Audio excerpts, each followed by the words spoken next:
Moi-même qui suis la cible de toutes ces attaques viles et honteuses.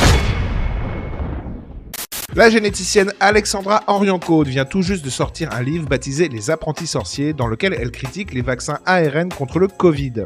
Bien entendu, elle s'est tout de suite attiré les foudres de personnalités médicales comme le médecin de plateau Michel Simès ou l'exilé fiscal Laurent Alexandre, ancien propriétaire du site Doctissimo. La classe mondiale. Tous deux ont bénéficié d'une tribune sur RTL pour tirer à boulet rouge sur Alexandra Henrion-Caude et son livre. C'est incompréhensible pour moi.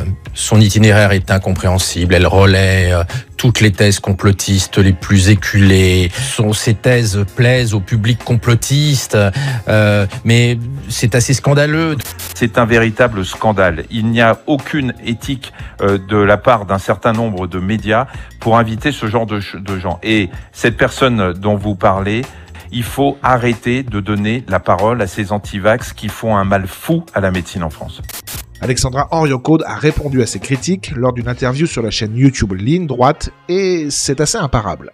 Alors j'aimerais juste dire à Monsieur Simès, comme à Laurent Alexandre, que contrairement à ce qu'ils disent sur mon torchon, et s'ils veulent pas lire le torchon, moi je les invite, parce que je comprends, ils font une réaction alexandrite aiguë, et c'est peut-être très dangereux, c'est très grave. Et peut-être létal, et peut-être qu'il n'y a pas de docteur. vaccin à ARN messager contre l'alexandrite. Alors à ce moment-là, chers collègues, je vous incite à prendre simplement les notes de mon livre et à cliquer sur la totalité des références de mon livre, car vous ouvrirez à chaque fois des références auxquelles vous devriez vous référer, puisque c'est ou l'OMS, ou Pfizer, ou le CDC, qui est l'organisme américain. Et à ce moment-là, on arrêtera de mettre des étiquettes, parce que quand on a des références, comme j'ai mes références, on ne peut pas dire ni anti-vax, ni complotiste.